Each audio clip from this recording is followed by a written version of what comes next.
Est-il possible pour une planète d'avoir non pas un, non pas deux, mais plusieurs soleils ? Imaginons ce qui arriverait si le Soleil décidait soudainement de se diviser en une multitude de petites étoiles. Tandis qu'ils cherchaient des planètes semblables à la Terre dans tout l'univers, les scientifiques ont découvert que les systèmes à 2 ou même 3 étoiles ne sont pas si rares que ça. Beaucoup de ces systèmes ont même des planètes dans leur zone habitable, et près de la moitié de ces planètes pourraient abriter la vie. Comme j'ai hâte de leur demander à quoi ressemble leur coucher de soleil. Les scientifiques suggèrent même que notre Soleil n'a pas toujours été solitaire. Il est possible qu'il ait été accompagné d'une autre étoile, appelée Némésis. Ils ont remarqué que les extinctions massives sur Terre se produisaient tous les 27 millions d'années, comme si c'était cyclique. Ils se sont donc tournés vers les étoiles pour essayer de comprendre ce qui pourrait en être la raison. Et ils ont émis l'hypothèse qu'une seconde étoile avait quitté notre Soleil il y a bien longtemps, mais qu'elle nous affecte toujours. Némésis pourrait être située à environ 1,5 année-lumière de nous. Cela peut sembler peu, mais cela représente en fait près de 9000 milliards de kilomètres. Le voyage en voiture va être amusant, et durer 50 millions d'années. Quoi qu'il en soit, chaque fois que Némésis passe dans son orbite, elle peut avoir un effet sur le nuage de Oort. Le nuage de Oort est une zone située autour de notre système solaire et dans laquelle se forment les comètes. Son existence n'a pas encore été prouvée, mais les scientifiques en sont plutôt certains. Les comètes se forment donc à l'intérieur de ce nuage et se dirigent ensuite vers notre système solaire. Même si elle est très éloignée, la deuxième étoile de notre système pourrait avoir une grande influence sur lui. Mais qu'en est-il des systèmes à 4 étoiles ou même plus ? Est-ce même possible ? Eh bien en fait, oui. Mais plus tu ajoutes de corps célestes au système, plus cela devient difficile. Les orbites deviennent instables. C'est on ne peut plus chaotique. En mécanique stellaire, cela s'appelle le problème à 3 corps. Cela signifie qu'il est très difficile de prédire les orbites des corps dans de tels systèmes. Dans la plupart des cas, elles s'avèrent aussi singulières qu'aléatoires. Isaac Newton est le premier à l'avoir remarqué. Il a essayé d'appliquer ses découvertes sur la gravitation à la Terre, à la Lune et au Soleil. Et il s'est retrouvé confronté à un sacré casse-tête. Il n'était pas facile de comprendre comment 3 objets stellaires orbitent de façon si stable les uns autour des autres. Et il ne s'agissait encore que d'une planète et d'un satellite. Et si on ajoutait plusieurs étoiles ? Je ne voudrais pas être à la place de ceux qui devront calculer tout ça. Ah oui, c'est vrai, je ne suis pas scientifique. Quoi qu'il en soit, nous savons que les systèmes à 3 étoiles sont extrêmement chaotiques. Mais qu'en est-il des systèmes avec encore plus d'étoiles ? Ils sont très très rares. En 2021, la NASA a découvert un système stellaire composé de pas moins de 6 étoiles. C'est tout simplement fou. Bien sûr, il n'y a pas de planète dans ce système, mais qui sait, nous trouverons peut-être un jour un système de ce genre, mais avec des planètes en plus. Dans de tels mondes, la chorégraphie gravitationnelle est très complexe. Il faut des conditions très spécifiques pour que tout tienne bien ensemble. C'est un peu comme marcher sur une corde raide au-dessus d'un abîme. Avec tout cela en tête, essayons d'imaginer ce qui se passerait si le Soleil se transformait soudainement en plusieurs petites étoiles. Oh là là, il va nous falloir une simulation très détaillée. Non, nous allons probablement avoir besoin d'une douzaine de simulations pour que cette chose fonctionne, parce que sinon, nous n'aurons que quelques options. Première option, nous divisons le Soleil en 5 ou 10 petits soleils. Nous dispersons ces derniers non loin les uns des autres. Ils détruiront notre système en quelques heures. Et oui. Tous les systèmes stellaires, y compris le nôtre, sont en mouvement constant dans l'univers. Donc, ils s'écraseront les uns contre les autres presque immédiatement. Cette collision entraînera la création d'une supernova. Notre système se transformera en une magnifique nébuleuse colorée. Pour nous, cela se produira en quelques minutes seulement. Nous n'aurons même pas le temps de sentir quoi que ce soit. Et toutes les planètes de l'ancien système solaire se transformeront immédiatement en une poussière spatiale étincelante. Mais ce n'est peut-être pas la meilleure option pour nous, n'est-ce pas ? Voyons si cela peut se passer autrement. Deuxième option. Puisqu'ils ne peuvent pas être placés si près les uns des autres, essayons de les placer aussi loin que possible. Et dans ce cas, ils vont simplement s'en aller. Adieu ! Leur force gravitationnelle est trop faible pour que tout se maintienne. Nos petits soleils quitteront simplement le système solaire, voyageant dans l'espace dans diverses directions. Ensuite, les planètes abandonnées n'auront plus d'orbite. Et ça inclut la Terre, bien sûr. Nous deviendrons ce qu'on appelle une planète vagabonde. Au début, nous ne nous rendrons même pas compte que la planète a quitté son orbite. Nous n'aurons donc pas le temps de faire quoi que ce soit, et un froid terrible s'installera. Quelle fin triste et poétique. Bon, aucun de ces dénouements n'est très folichon. Oh d'accord, il nous reste une dernière option. Notre principal problème est de faire en sorte que chacune de ces petites étoiles ait une masse égale. Mais jette un coup d'œil à tous ces systèmes multi-étoiles que nous avons déjà découverts. Tu verras qu'aucun d'entre eux ne ressemble à un groupe harmonieux de boules lumineuses. Au lieu de cela, on y trouve quelques grandes étoiles, et le reste, les petites, sont en orbite autour d'elles. Alors, que penserais-tu de 2 grandes étoiles avec 2 plus petites? À quoi ressemblera la Terre alors? Eh bien, son orbite deviendra terriblement instable. Nous nous agiterons d'avant en arrière, et ce n'est pas vraiment recommandé, pour être tout à fait franc. Nous savons à quoi cela peut mener, car, et c'est tout simplement fou, cela nous est déjà arrivé une fois. Oui, il y a environ 70 000 ans, une étoile solitaire a visité notre système solaire. C'était une naine rouge appelée Scholz. Une naine rouge est une étoile très petite et très froide. Si tu considères que 7760 degrés est froid, bien sûr. Mais on estime qu'il s'agit du type d'étoile le plus faible et le plus froid. Elle ne devait donc probablement pas avoir l'air ni si grande ni si brillante dans notre ciel. À cette époque, nos ancêtres Homo sapiens vivaient déjà leur vie. Est-ce que tu t'imagines leur surprise? Ils ont vu une autre étoile débouler dans le ciel vers le soleil. Je me demande bien à quoi cela pouvait ressembler. Et puis, Scholz a contourné le soleil et a continué son voyage dans l'espace. Tu ne t'attendais pas à ce que je fasse le récit d'une catastrophe, n'est-ce pas? Si cela s'était produit, tu ne serais pas devant ton écran à regarder cette vidéo. Mais grâce à cette histoire, nous pouvons nous faire une idée de ce qui arrive à la Terre lors de tels événements stellaires. À cette époque, une énorme activité volcanique s'est déclarée sur notre planète. Nous avons aussi eu droit à des pluies de météorites qui nous ont presque anéantis. Nos ancêtres ont vraiment eu la vie dure. Quelque chose de similaire se produira sur notre planète hypothétique avec 4 soleils, mais à une échelle bien plus grande. Une activité volcanique constante, des tremblements de terre et des tsunamis. Brrr.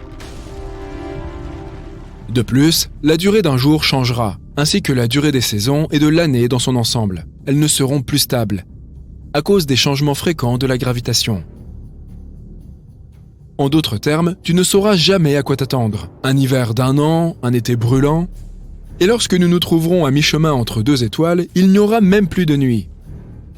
Elles illumineront les 2 parties de notre planète et il nous faudra dormir en plein soleil. Et si tu penses que tout ça est bien mauvais, garde à l'esprit que nous serons aussi assaillis par beaucoup plus de rayons ultraviolets et de vents solaires à cause de nos 4 soleils. Leur couleur changera également. Ils se transformeront en naines rouges et prendront une teinte orange écarlate dans notre ciel. Nous aurons aussi beaucoup plus d'éclipses. Sauf qu'au lieu de la Lune, c'est le Soleil qui sera éclipsé par un autre Soleil. Mais il deviendra probablement juste un peu plus sombre. Pour être honnête, il est peu probable que quelque chose survive sur Terre après tout cela. Je veux dire, c'est possible, mais effectue une centaine de simulations toi-même si tu veux en être sûr. Toutefois, nous pourrions, en théorie, survivre dans un système binaire plus simple. Par exemple, dans un système composé de 2 étoiles proches l'une de l'autre. Il faudrait qu'elles soient toutes 2 fois plus petites que notre Soleil actuel. Ce serait le scénario parfait. Et il est fort possible que ça arrive dans un avenir lointain. La NASA travaille actuellement sur un projet visant à relocaliser nos descendants sur Proxima Centauri b. Il s'agit d'une planète située dans le système stellaire le plus proche de notre Soleil, Alpha du Centaure. Et, qui sait, peut-être qu'un jour, dans le futur, nous déménagerons vraiment là-bas. Nous verrons alors ce que c'est que de vivre avec plusieurs soleils. Il n'y a qu'une seule étoile dans notre système solaire, le Soleil, et toutes les planètes tournent autour de cette étoile. Mais il y a aussi des systèmes où une planète tourne autour de 2 soleils. Par exemple, Kepler 16b. C'est un endroit inhospitalier et froid, composé pour moitié de roches et pour moitié de gaz. Mais le plus intéressant est que si tu visites cette planète, tu verras 2 couchers de soleil. Et tu auras 2 ombres. Mais les astronomes semblent avoir trouvé quelque chose de plus rare et de plus bizarre encore. Il pourrait y avoir une planète qui tourne autour de 3 étoiles à la fois. Le système stellaire GW Orionis est à environ 1300 années-lumière de notre planète. Il est composé de 3 anneaux orange. Ils sont constitués de poussière et emboîtés les uns dans les autres. Au centre de ce système, tu peux voir 3 étoiles. 2 de ces étoiles sont binaires. Cela signifie qu'elles sont en orbite l'une autour de l'autre. La 3e étoile tourne autour d'elle. Les scientifiques ont découvert que les 3 anneaux sont mal alignés. L'anneau le plus interne oscille largement dans son orbite, et l'anneau le plus extérieur a une inclinaison de 38 degrés. Les astronomes ont donc élaboré deux théories. La première théorie dit que la rupture de ces anneaux s'est produite parce que 3 soleils ont créé une torsion au centre du système entier. Le torque est une force gravitationnelle qui agit toujours vers le centre. Mais quelque temps plus tard, cette théorie a été écartée. Il n'y avait pas assez de turbulence dans ces anneaux pour que cette théorie fonctionne. La deuxième théorie prétendait que ce phénomène se produisait parce qu'une planète s'était formée à l'intérieur de l'un de ces anneaux. Une jeune planète pourrait affecter l'équilibre gravitationnel du système à 3 anneaux et être la raison pour laquelle ils étaient si éloignés les uns des autres. Il y a un écart particulier dans le nuage de poussière. D'après sa taille, la planète dont nous parlons doit être une énorme géante gazeuse de la taille de notre Jupiter. Tous les objets de l'espace ont été formés grâce à la gravité qui a rassemblé la matière. S'il y a la moindre rotation au départ, le taux de rotation augmente avec le temps, surtout lorsqu'un objet commence à s'effondrer. C'est pourquoi tous les objets spatiaux tournent, y compris les particules de poussière et même les trous noirs. Les trous noirs perdent leur masse à cause d'un phénomène appelé rayonnement de Hawking.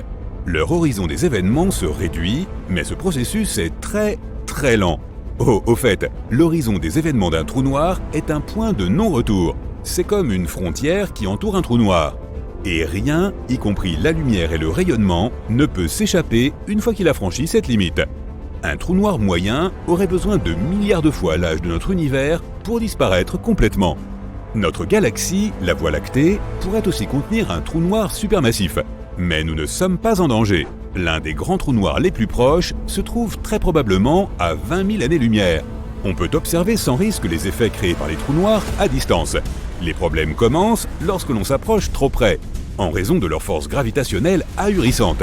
Les galaxies peuvent se consumer les unes les autres, ce qui est l'une des façons dont elles évoluent au fil du temps. Notre plus proche voisine s'appelle Andromède, et elle est actuellement en train de grignoter l'une de ses galaxies satellites.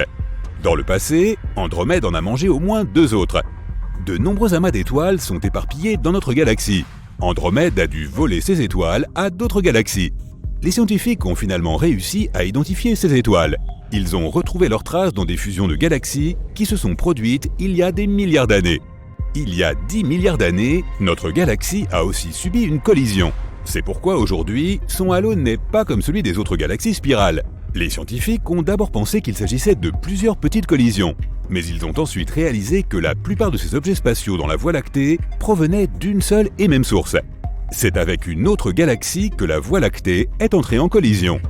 La Voie lactée et la galaxie d'Andromède pourraient entrer en collision, mais il est peu probable que cela se produise dans les 4,5 milliards d'années à venir. Les neutrinos sont des particules électriquement neutres qui sont si puissantes qu'elles peuvent traverser des kilomètres et des kilomètres de plomb et rien ne les arrêtera.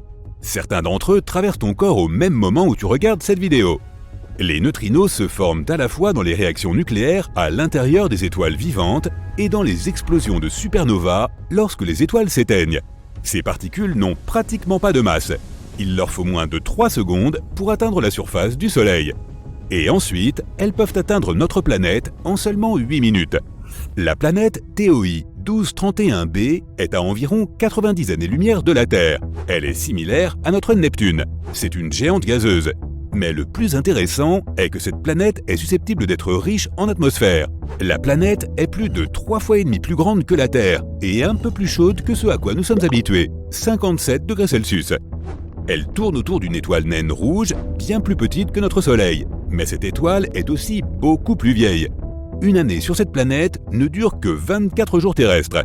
Même si la planète est proche de son étoile mère, elle reste relativement froide.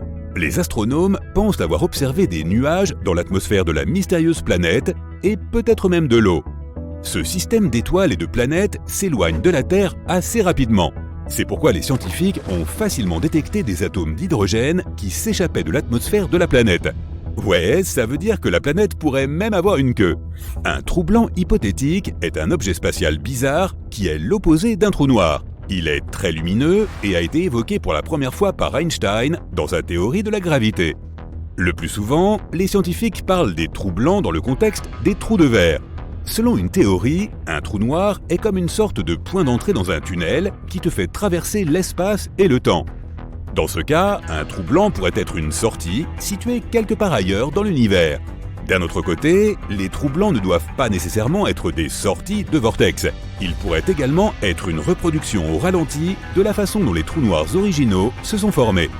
La formation d'un trou noir commence donc par une vieille étoile géante. Après s'être effondrée sous son propre poids, elle se transforme généralement en trou noir. Mais parfois, les processus quantiques ne transforment pas une étoile en trou noir.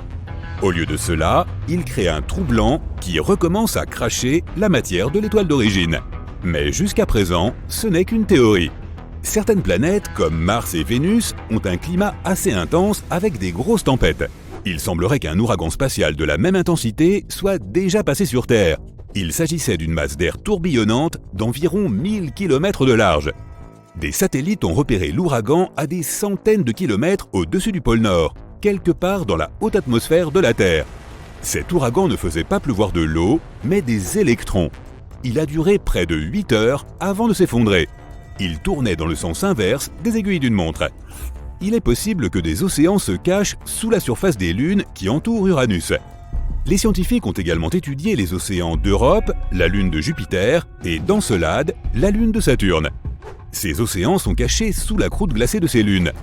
Uranus a 27 lunes. 5 d'entre elles sont particulièrement grandes. Il s'agit d'Imbriel, Titania, Oberon, Miranda et Ariel. Dans les années 1980, lorsque Voyager 2 a envoyé des images de ces 5 lunes, les scientifiques ont découvert qu'elles avaient beaucoup de cratères et étaient composées de glace et de roches. Les images que les astronomes ont obtenues alors ont également montré des signes d'eau liquide. Elles jaillissaient des profondeurs des lunes et gelaient à la surface. L'une des explications les plus plausibles était des océans sous la surface. Lorsqu'une lune se déplace autour d'une planète, le champ magnétique de cette dernière l'attire. C'est ainsi que la Lune reste dans son orbite. Cette attraction génère un courant électrique qui se transforme en un champ magnétique. On appelle cela un champ magnétique induit. Et les océans souterrains pourraient être la raison pour laquelle ce champ induit peut être produit. Saturne est connu pour ses célèbres anneaux, mais Neptune, Uranus et Jupiter ont également des anneaux. En même temps, Saturne a quelque chose de vraiment spécial que nous n'avons jamais vu sur aucune autre planète. C'est cette énorme tempête hexagonale qui se déplace autour du pôle nord de la planète. Chacun de ses côtés fait presque 11 000 km de long. C'est une zone si grande que nous pourrions mettre presque 4 terres à l'intérieur. D'après les images thermiques, cette configuration hexagonale de nuages descend dans l'atmosphère de Saturne sur environ 100 km. La planète se cache derrière d'épais nuages et la lumière du Soleil ne peut pas les traverser. C'est pourquoi les astronomes ne peuvent pas voir ce qui s'y passe exactement. Mais il existe des théories. Saturne est une géante gazeuse. Quand le gaz à l'intérieur de la planète se réchauffe, il sort un peu plus loin. D'énormes quantités d'énergie sont libérées avec ce gaz, ce qui le fait monter, se dilater et perdre en densité. Les mêmes processus provoquent des ouragans et des tornades sur notre planète. Sur Saturne, des gaz tourbillonnants sortent de la zone de haute pression située dans les couches extérieures de Saturne. Et ces gaz déclenchent une puissante tempête avec une forme assez inhabituelle.